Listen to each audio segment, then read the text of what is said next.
Good morning. Good morning, everyone.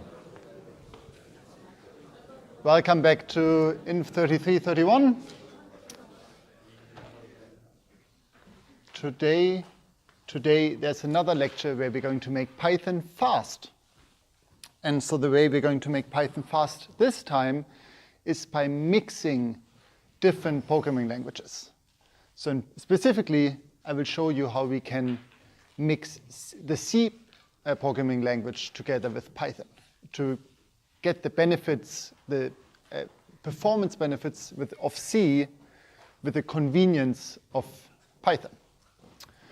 But before we can do that, one really important thing is to be able to measure which parts in your program are actually the slow ones. Right?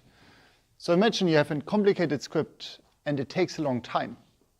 Now, of course, you could start converting or rewriting the entire script in C and then call it from a rounded Python wrapper.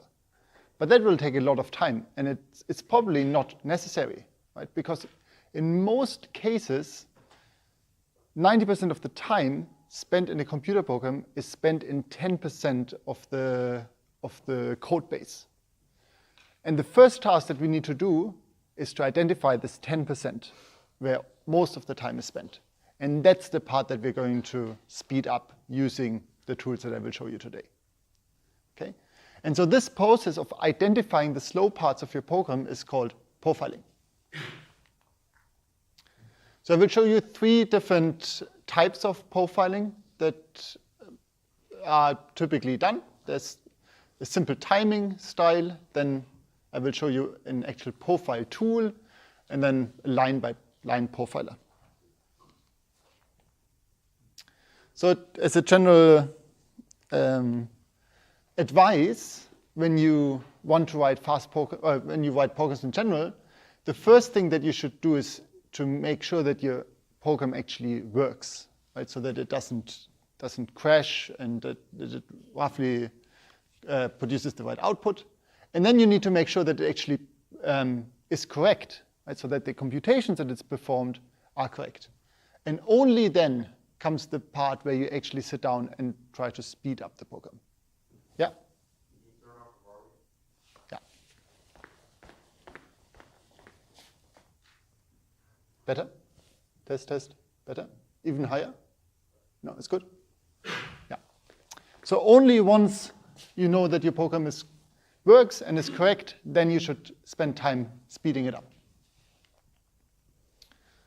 Yeah, and so of course, before we can optimize the code, we want to identify which parts of the code are the slow ones. So,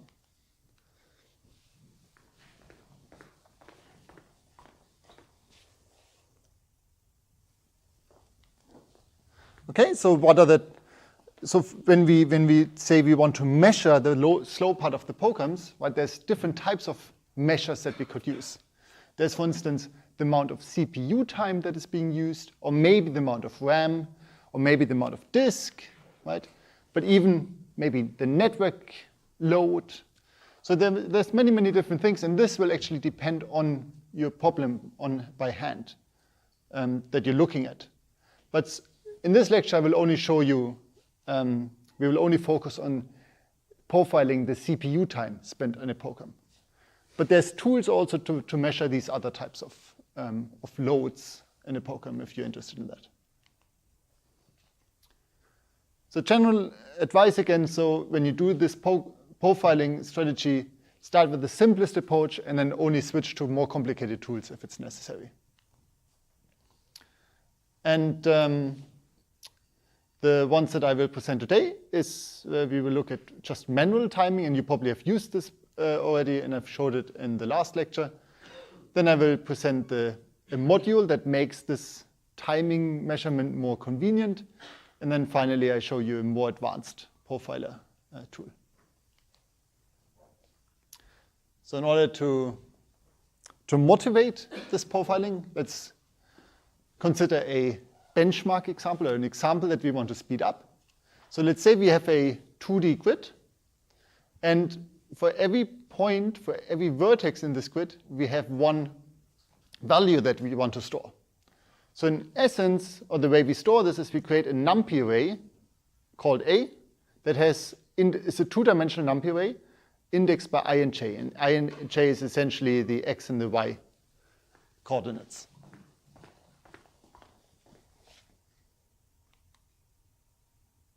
And so then what we want to do is, just to finish this off, what we want to do is we want to evaluate a function on each vertex point here. That's our task. So here's a simple implementation. I have implemented that in a class. And when you initialize it, you give it the starting and end point of the x values, and then the step size dx, and then same thing for the y-axis. And so see what I do here is for all the x coordinates, I create a numpy array with this a range function. Same thing for the y coordinates. And then then I have this function grid loop that essentially loops over all the grid points and calls the function on each coordinate. And the way I do that is I have this double loop. So I first loop over all the Lx is the number of x coordinates that I have, so it's size of cell x core. So I loop over all the x coordinates. Here I extract the x coordinate, then I do the same thing for the y coordinate. Then here I call the function f. F is being passed in as a parameter to a grid loop. Right? So here I call it at my current x and y point and store it in this numpy array a ij, which I then return. So this is our base implementation that we want to speed up. So you as experts in NumPy, you might already spot why this might be slow. But we start here and we try and pretend that we don't know why this program might be slow. So how do you use it? Right?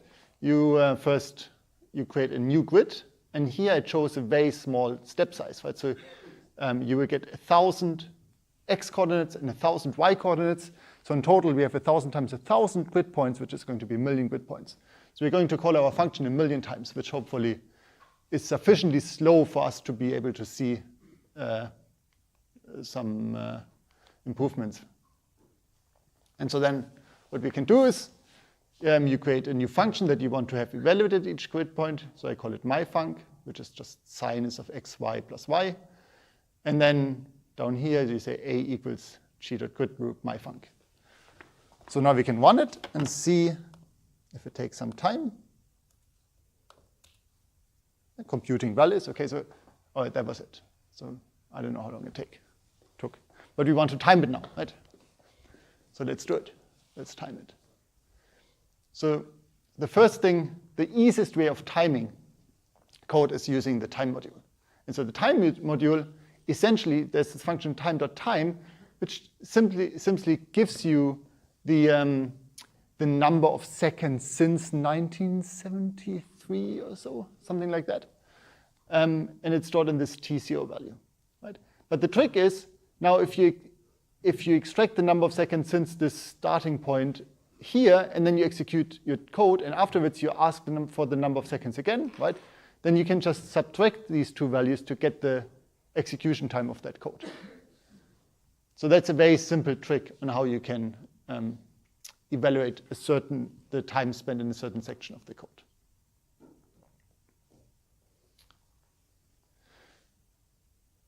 Okay, so some guidelines when you do this. If you have very simple statements that you want to time, they will take so little time on the computer that it's going to be very difficult to measure. Right? So if you're talking about milliseconds, then essentially it's going to be complicated to measure because there might be not enough accuracy in this time module, or maybe at the same time the computer decides to start something else in another process, so it's going to be very noisy. So what you can do is you can just put this in a loop and call this function 1,000 times, and then measure the accumulated time. Right? That gives you more accurate measurement.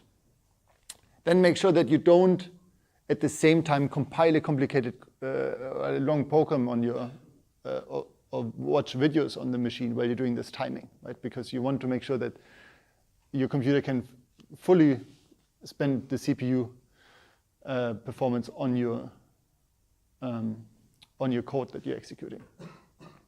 And then typically you should repeat your timing multiple times and take always the smallest value.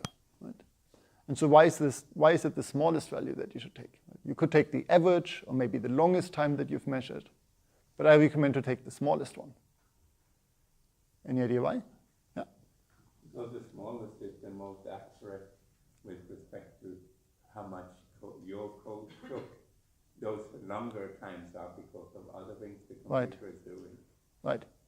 Yeah, exactly. So there's going to be a smallest time that the computer can spend executing your code, right? There's a limit, right? There's a lower limit for the time spent. There could be, I mean, maybe the operating system decided to tidy up your disk space at the same time when you're doing your profiling, right?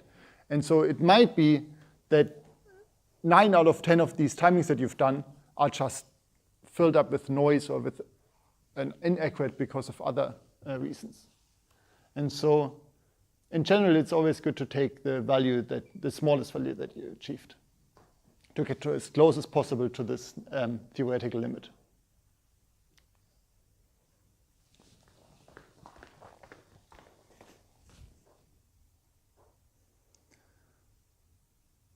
Yeah, so there's also difference between there's time.time, which is the actual wall clock time, which is essentially time that you see here, right? If your program takes 5 minutes, then you would see 5 minutes here if you use this time.time. But there's also time.clock, which you might also be interested in, and that measures the time that the CPU had to spend on your program, right? And so the reason why this is a difference is because imagine you're downloading, your program downloads a big file from the web, right? So then actually this will take a lot of wall clock time because the network is slow, but it will not take a lot of CPU time because the CPU doesn't really need to do much when you're downloading stuff, right? So depending on what you're interested in, right, you might want to choose one over the other. For the things that we're doing, right, this computationally heavy programs, typically these two will be very, very close because we essentially make use of the CPU 100%.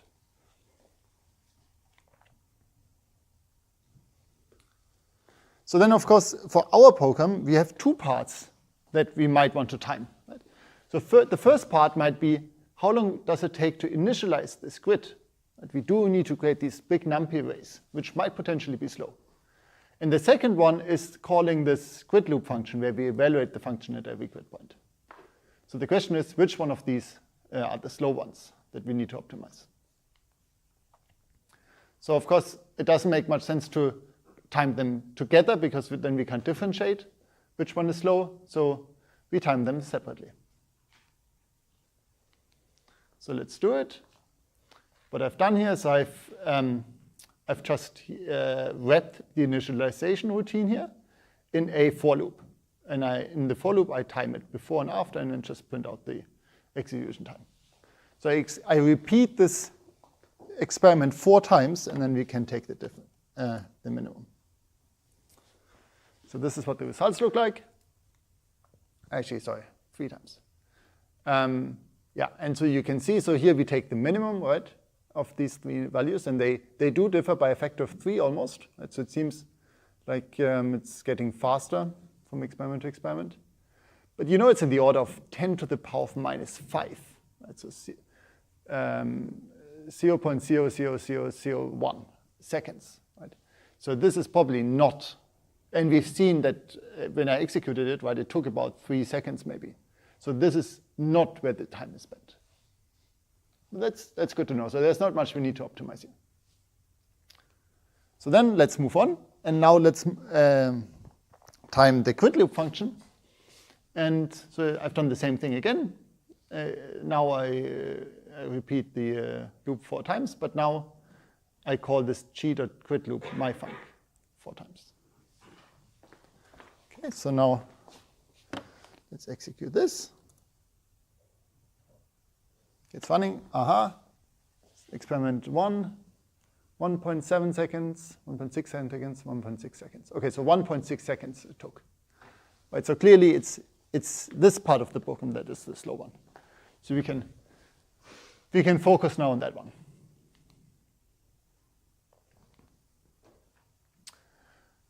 Okay, so I wanted to show you another tool on how you can do these timings a bit more conveniently.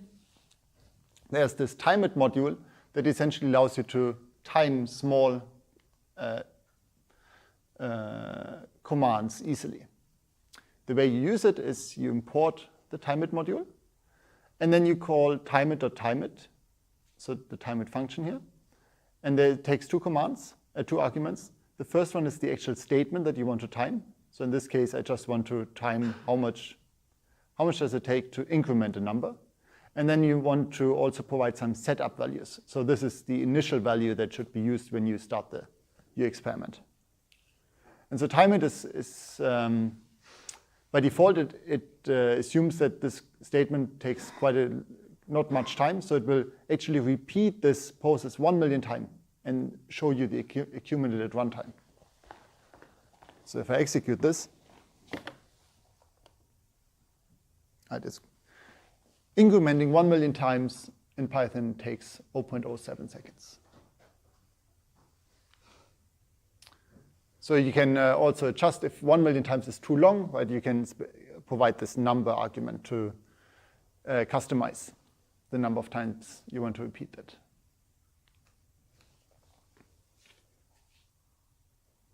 And so, as I mentioned before, it's often a good idea to repeat the experiment multiple times, and then there's this repeat statement here. And then instead of just getting a single value out, you now get 5 experiments where in every experiment this statement was executed 1,000 times, right? And again, you should take the minimum here.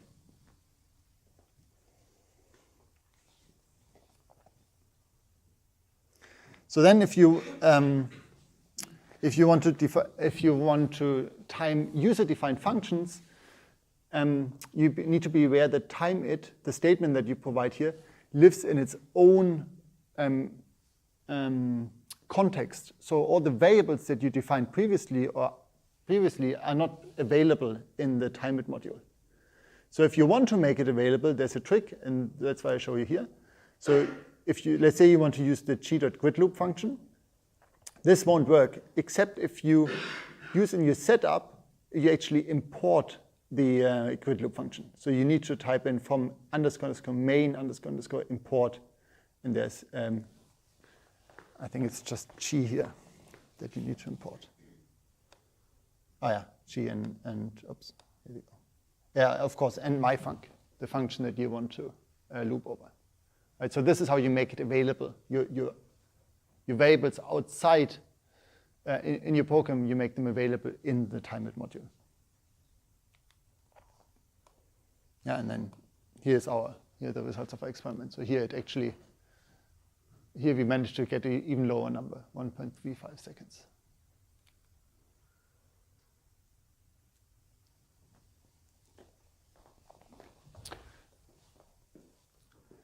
So, okay, so this was kind of a very simple way of timing. So now I want to show you a bit more advanced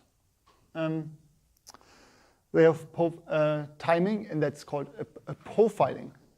And a profiler is essentially an add-on to your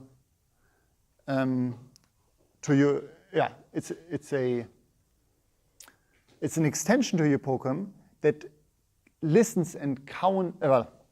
Okay, how should I explain this? So while you're executing your program, the profiler will keep track on what's happening in your program. And it will make statistics about, for instance, how often did you call a certain function? How much time was spent in a function? And so on and so forth. Okay? And the cProfile module is one module in Python that you can use to create these statistics about your program. So it's quite easy to use that. So let's say you have a script.py and you want to now profile it. So you want to get some statistics about about its execution. The way you run it is you call Python or Python 3 minus m cProfile. Right, so this is the new part, and then the script name. Or you can also run it within an existing program by importing it as a module. So import cProfile. Then you create a new profile and run, let's say, our g.quitLoop function inside that. So we ask the profiler to profile this function execution here, and then at the end we ask it to print out the statistics.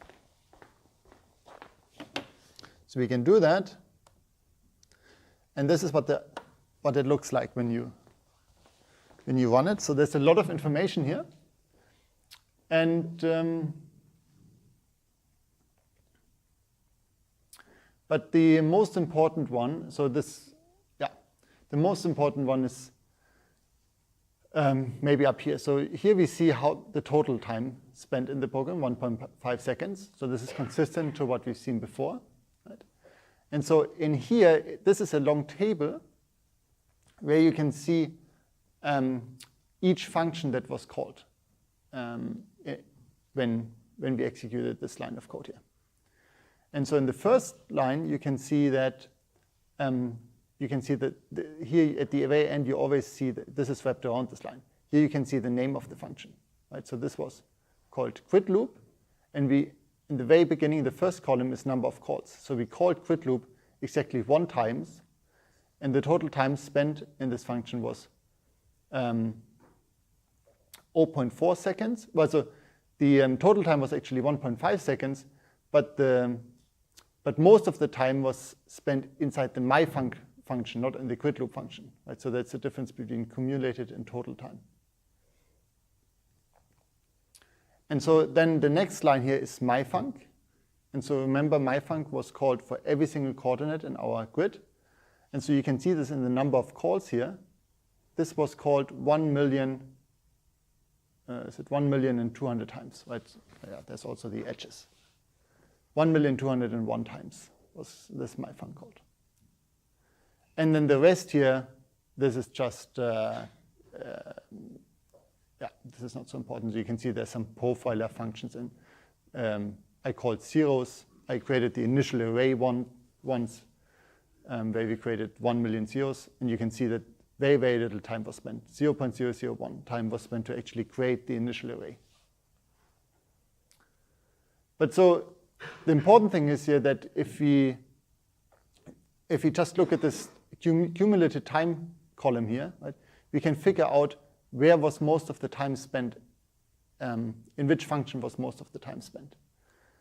And it's clearly this, well, of course in the quitLoop, but also in myfunc. Right? So 1 second was spent in executing the evaluating the myfunc function at every quit point.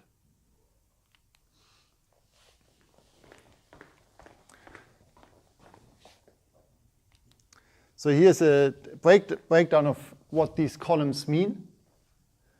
So n calls was the number of calls.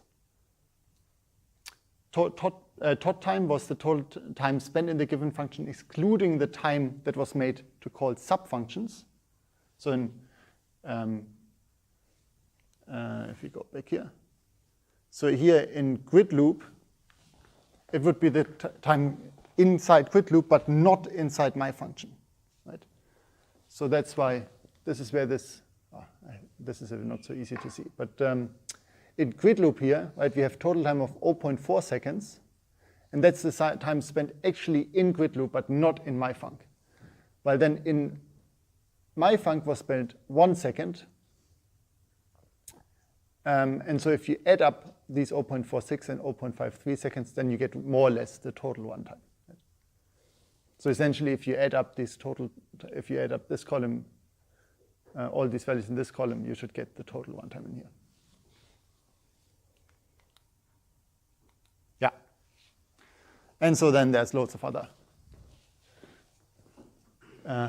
columns that you want to look at, might want to look at.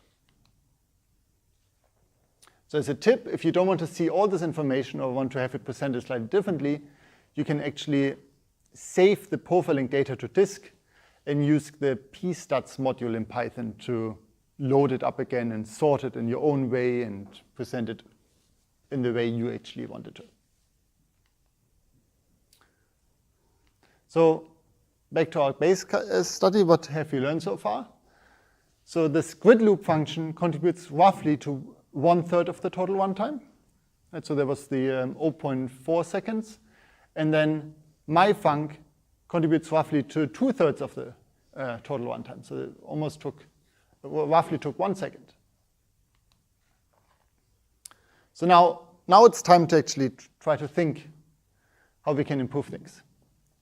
So myfunc was a fairly straightforward function. It was just, it's just 2 lines of code. So it's not immediately visible what we can improve in these 2 lines. So let's take this apart for now, but let's look at grid loop instead. So grid loop was this function here, and that's a lot of lines of code here, and it's not entirely clear where exactly in all these lines is the time spent, right? So then it would be really useful if we could see how much time is spent in every line of code, that we can identify exactly the line of code where all the time is spent. And of course, there's a tool for that, and that called is a line profiler. Right? So the normal profiler just gave us some statistics of how often functions were called and how much time was spent in the function. The line profiler gives us really the time spent in every line of the program. So the way you do that is you have to install it. You can use conda, for instance. And then the only thing that you need to do is you add this statement. It's called decorator, add profile, on top of the function definition that you are interested in. And so here I have my grid loop function, and I just add this add profile in here. And then you run your program with the command shown down here, current-prof -l -v, and then the script that you want to have executed. So here's the demo. So I run the command here. It takes some time.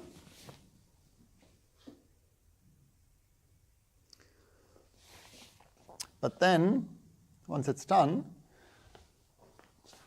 this is not very prettily outputted here, but essentially here on the right-hand side, you have the source code of our grid loop function, right?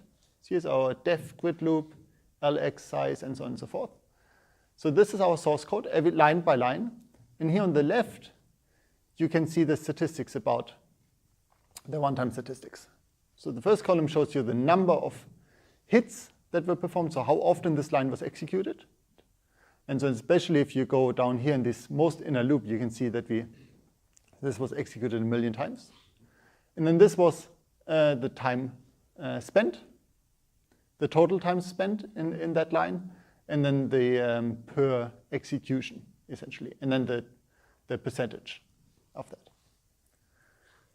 And so so here we can very clearly see where we need to put our focus on, right? So here at the beginning, this is essentially 0% of the time. There's nothing to do here. It's these 3 lines here, right? So it's not the outer loop, the X loop, but it's the Y loop where we spend most of our time.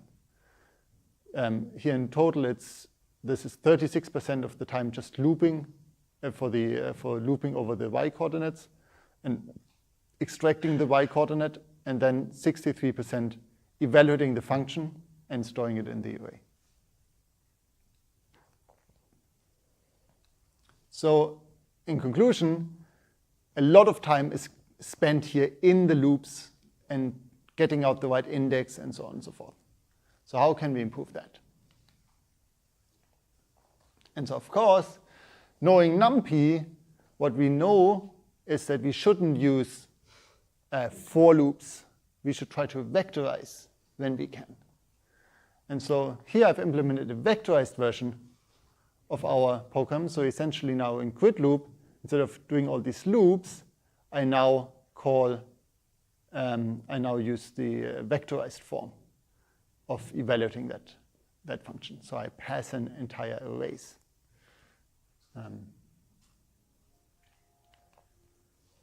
And so then if we try to, so now I created, I have my vectorized version of the grid2d function. So if I now use the timeIt module to time now the grid loop function, we now went from 1.7 seconds to 0.02 seconds, right? I used the same dx and dy values.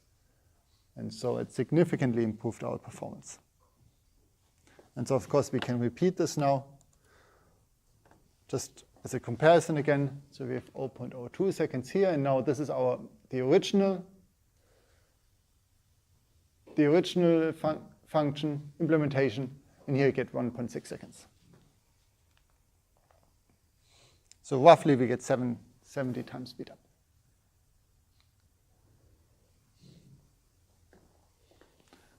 Okay. Any questions regarding timing, profiling? Makes all sense? Good. Then let's move on.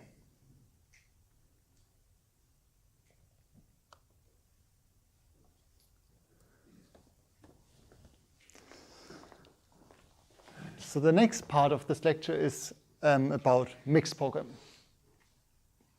And mixed programming meaning that we mix different programming languages. So Python plus C, for instance.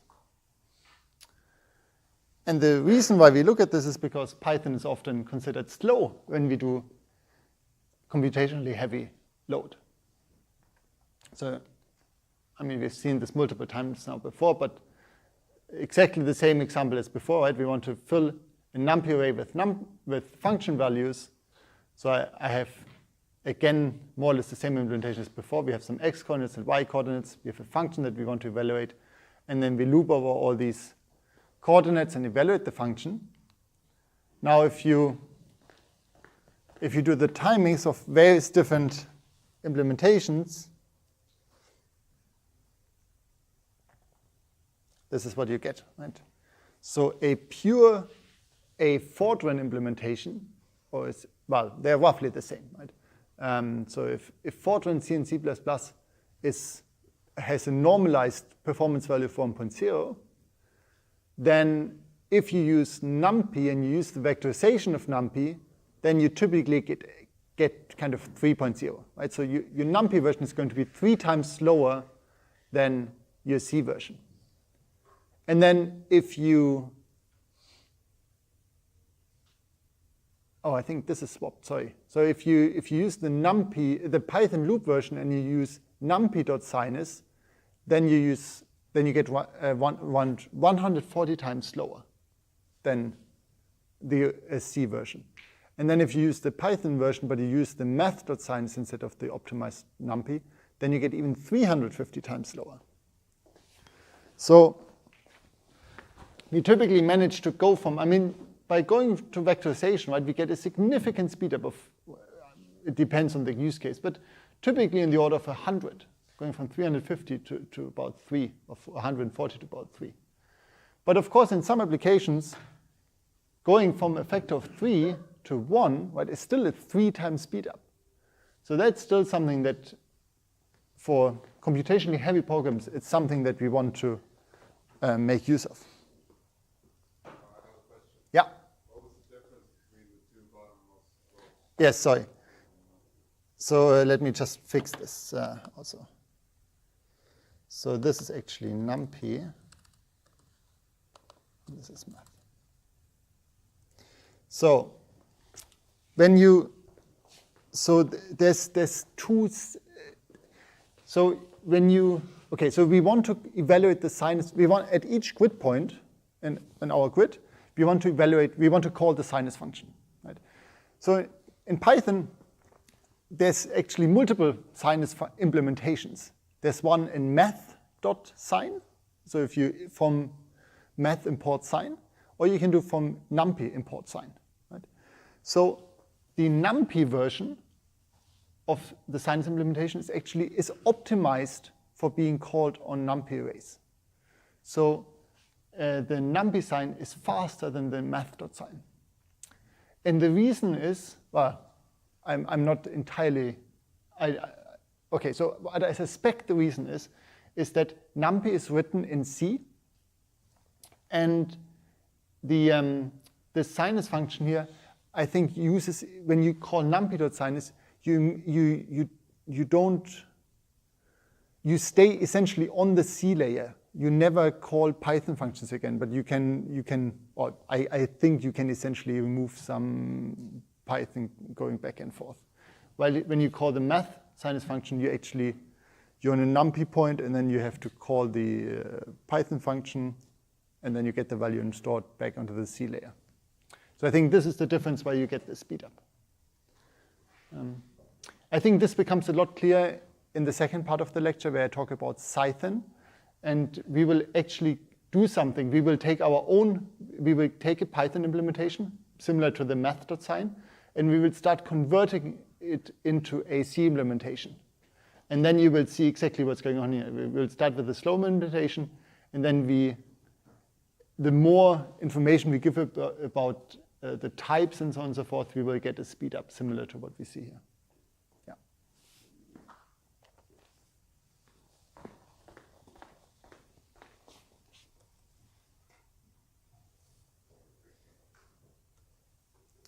So in conclusion, if we just look at this table again, loops in general are very, very slow in Python.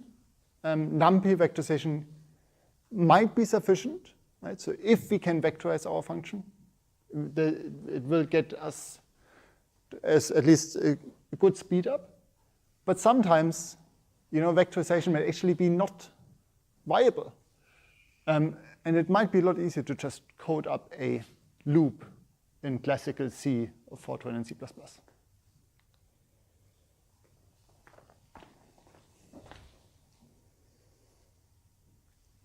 And so why is it that these programs are so much faster? And the primary reason is that you have a compiler in both C and C++ and Fortran, and as a programmer, you need to provide the types. And so these compilers, these are really old programming languages, and they've been optimized for the last 30 years. And so they're essentially the C compiler or C compiled version is often used kind of as the fastest implementation that you can potentially get, providing that you've optimized your C code. And so these compilers, they're really tuned to making these optimizations specifically for the types that you've provided when you want to buy. So they can really know, okay, you're working on integers, here you're working on floats, so I can, for instance, when you have a loop and it's only called a few times, instead of keeping the loop, the compiler actually unrolls that loop and just copies and pastes the content of the loop multiple times. And so in some cases, that's faster. Right? And so, yeah, and memory prefetching, so when should you load variables and so on and so forth. So there's a lot of details going on here that can't really be done in Python, right? So the reason why they can't be done in Python is because we don't have a compiler. We don't specify which types variables have. We don't know in advance, for instance, how often a loop is going to be executed, right? Because you might change the index that you're looping over.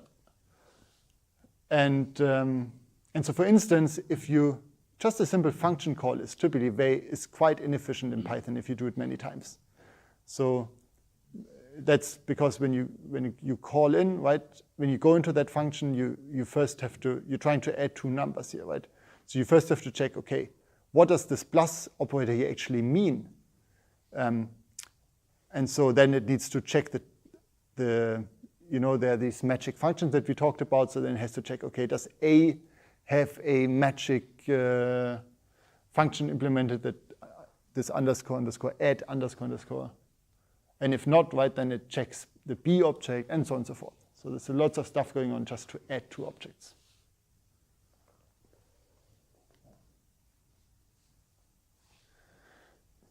So what can we do to bring the best of both worlds together? Right? There's a bunch of tools that are available.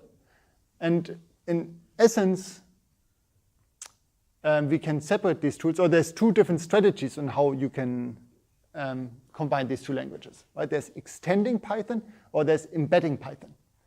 And so extending Python means that the main driver is still your Python program, and you're just calling out to, let's say, a C library. Right? Maybe you've got a fast C implementation, but you want to run your Python program and just make a call to the C function. That's extending Python. Another strategy is embedding Python. So maybe you have a big C program, and you want to make Python available within that C program. So for convenience, or maybe it's a sub-programming language, right? And that's called embedding Python. But so I will only talk about extending Python. And so we still assume that we're running our Python script, and we want to make use of other programming languages implementation. And there's two main purposes of why you want to do that. Right? The first one is that maybe you have a library that you want to make use of that implements a complicated procedure that you just want to use and not having to re-implement it. So accessing functions in existing libraries. And the other one is that I motivated before, if we want to speed up slow code. So here's a summary of the tools that you might want to use. So the lowest level way of making use of C programs specifically is using the Python C API. And so Python is actually written in C, and it provides an API that allows you to call C functions directly. And so if you want to do that, you have to write a lot of wrapper code to make this happen. So you get a lot of control, but and there's no need for additional libraries and tools.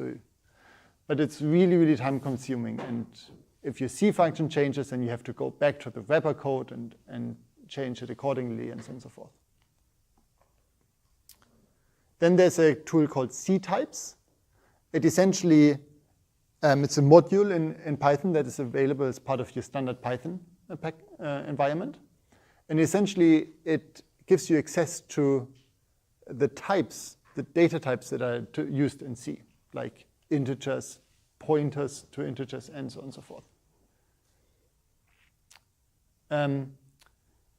And then you can use that to call functions directly. So you can create all the input values for the function that you want to call. Then you call the function and get the output values again in these C types. And then you can convert these C types into normal Python functions again. So that's definitely an option if you have an external library that you want to use and you just want to quickly type up a wrapper, then C types might be an option for you. But again, if you want to use C++, for instance, it's badly supported, and it is a lot of work. If you have many, many functions that you need to wrap, right, writing up these C types is going to take a lot of time. What is overhead? Oh, so this overhead just means additional code. You will have to write up quite a lot of Python code. So first of all, you have to, for each function call you need to make, you need to provide the input and output values in the C types. But then this is very ugly from a user's perspective, to always having to take your types, convert them into C types, and convert, after the function call, convert them back. So then what you do is you write additional wrapper code to automate that process. So that essentially the user provides standard Python variables, and then this wrapper code automatically converts it into C types. Then you get the function values out, and you automatically convert them back into Python types, right? But now if you have a library with 100 functions, right, there is going to be a lot of Python code that throws around data types and converts them. And that's overhead. Overhead simply means additional code. Then there's Cython. And so Cython is actually what I'm going to talk about in the second part in the lecture. So I just quickly talk. I'll explain this in a second. So essentially, we will extend Python. We will have additional keywords in Python that allows us to have certain aspects of C in our Python language. And then we will compile this Python code and make it automatically available as Python modules. So I'll show this to you in the second part. And there's a lot of tools, and I think actually Python is a quite nice way of going forward. And then I will also talk about number, and that essentially number automates what Python does. So instead of having to manually specify these C things, it will try to figure it automatically while you're running the program. So you'll see that it's almost like magic using number. But again, that's for the second part. Any questions? Then let's start again at 1:15 or 17 past.